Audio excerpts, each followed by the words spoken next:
अगदी ठिसूळ असा हा मैसूर पाक आपला झालेला आहे. तुम्ही पण एकदा नक्की करून बघा. कडक बिलकुल झालेला नाहीये. अगदी छान झाला. हे बघा, तोडण्यावरूनच लक्षात येत असेल तुमच्या. खूप छान झालाय आणि चवीला तर खूपच छान आहे. आज आपण करणार आहे उपवासाचा मैसूर पाक. त्याच्यासाठी 3 पदार्थांपासूनच हा आपण करणार आहे. सगळं साहित्य आपल्याला एका वाटीनी किंवा कपानी एकाच मोजून घ्यायचंय. आता ही 1 वाटीनी मी शेंगदाणे घेतलेले आहेत. शेंगदाणे आपल्याला छान असे खरपूस भाजून घ्यायचे आहेत. जास्त डाग याला पाडायचे नाही. अगदी छान भाजायचे. त्याचे फोल निघाले पाहिजे वरचे.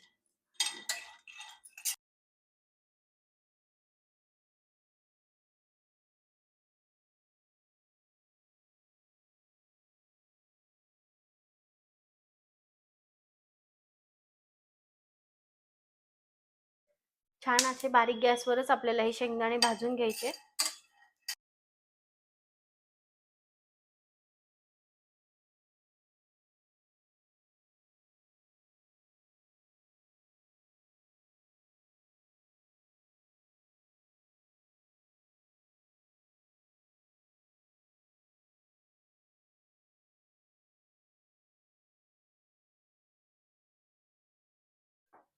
शेंगदाणे भाजून झालेले आहेत. आता आपण हे काढून याची फोल काढून घेऊ.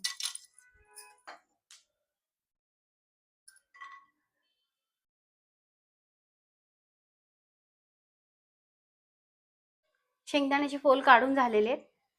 अगदी असे करून घ्यायचे. एखादं राहिलं तर काही नाही. आता हे आपण मिक्सरमध्ये फिरवून घेणार आहे.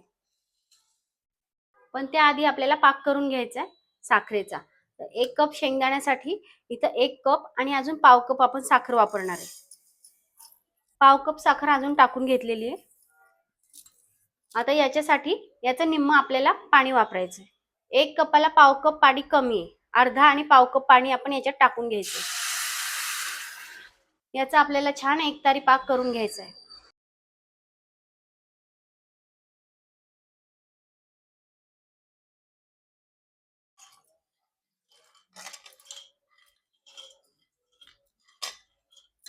पल्स मोडवर आपल्याला मिक्सर बंद चालू करत आपल्याला हा फिरून घ्यायचे हे शेंगदाणे. कारण की एकदम फिरवलं तर याचं तेल रिलीज होतं. बंद चालू करत आपण हे असं बारीक एकदम फिरून घ्यायचं. आता हे आपल्याला पुरणाच्या चाळणीमधून गाळून घ्यायचे.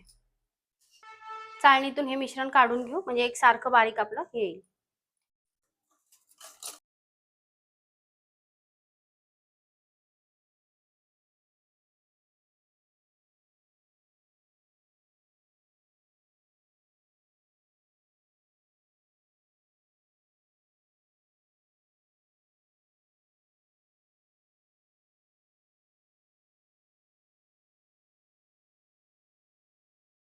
तुम्ही इथं 1 वाटी तेल किंवा 1 वाटी तूप इथं घेऊ शकता.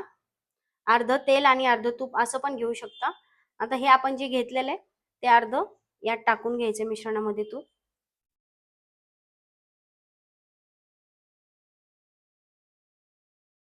अर्ध तसंच ठेवणार आहे. हे चांगलं मिक्स करून घ्यायचं याच्यामध्ये.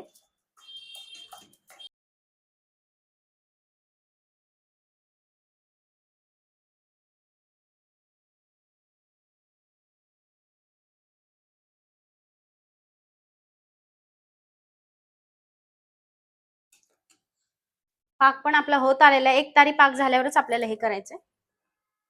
तुम्ही ज्यात मैसूर पाक सेट करणार आहे त्याला असं तूप लावून घ्या आणि नाही नसेल बटर पेपर असेल तर बटर पेपर लावून असं तयारच ठेवायचं भांड. म्हणजे आपल्याला पटकन यात ओतता येतं मिश्रण.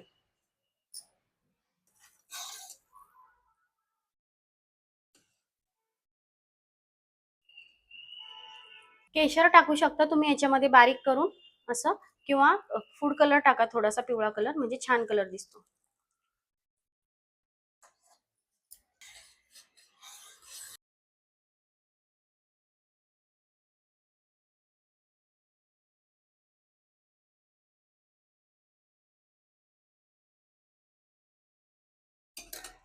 छान असा 1 तारी पाक झालेला आहे आपला. 1 तारी पाकच करून घ्यायचा. जास्त पुढं नाही जाऊ द्यायचा पाक. आता लगेच आपण हे मिश्रण सोडून देऊ याच्यामध्ये.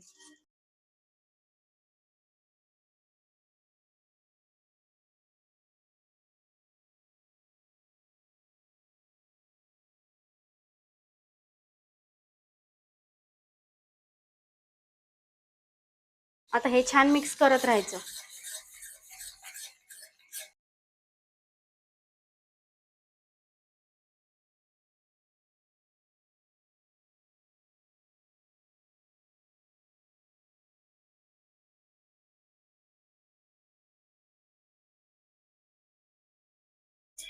गॅस मोठाच आहे. आता या मिश्रणाला छान फेस आलेला आहे. आता यात आपण तूप टाकून घेऊ थोडं थोडं.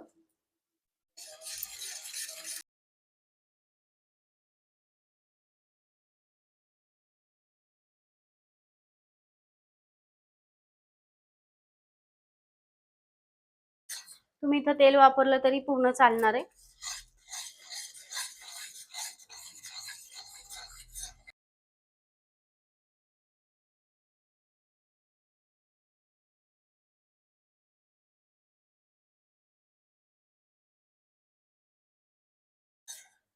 थोडं अजून टाकून घ्यायचं.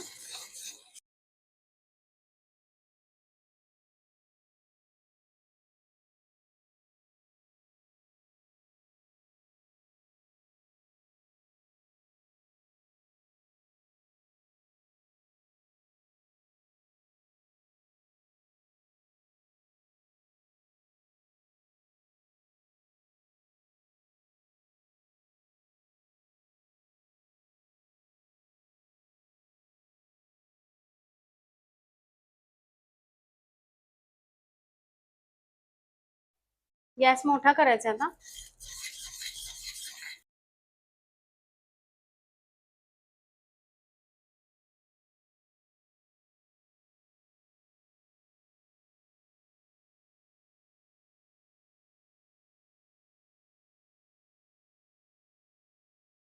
सगळं तूप आता टाकून घ्यायचं याच्यामध्ये.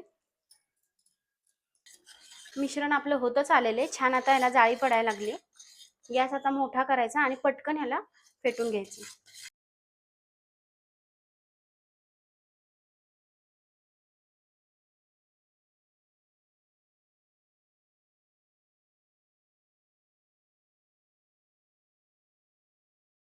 एकसारखं फेटत राहायचं.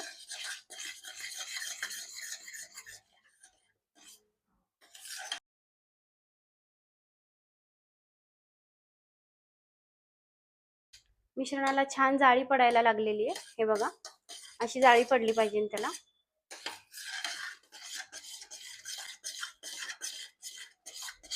आपल्याला हे कोरडं पण करून घ्यायचं नाहीये.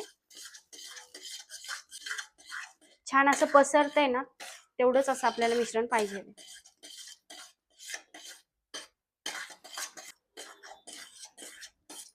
आता गॅस बारीक केलेला आहे मी.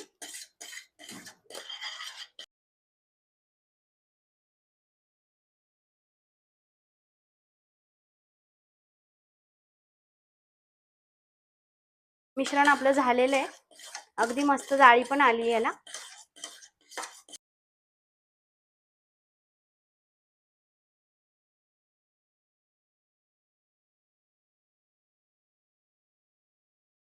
हे आता आपल्याला पटकन ओतून घ्यायचंय. पण आता आपल्याला असंच ठेवायचंय.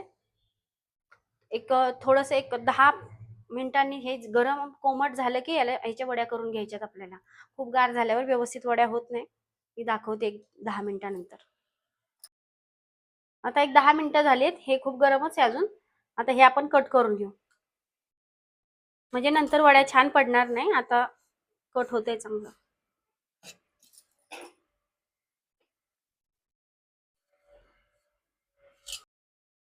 मैसूर पाक आता थंड झालेला आहे. हा पण कट करू. गरम गरम कट केल्यामुळे इथे थोडासा तुटल्या गेलता. हे बघा,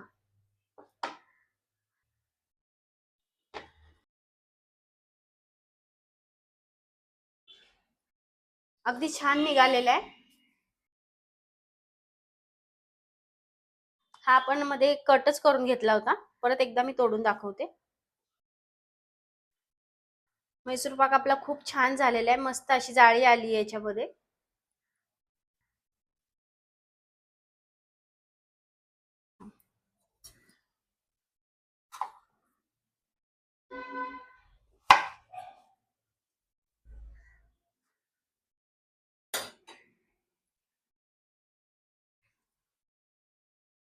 अगदी छान असा मैसूर पाक आपला झालेला आहे. अगदी ठिसूळ असा हा मैसूर पाक आपला झालेला आहे. तुम्ही पण एकदा नक्की करून बघा. कडक बिलकुल झालेला नाहीये, अगदी छान झाला. हे बघा, तोडण्यावरूनच लक्षात येत असेल तुमच्या. खूप छान झालाय आणि चवीला तर खूपच छान आहे.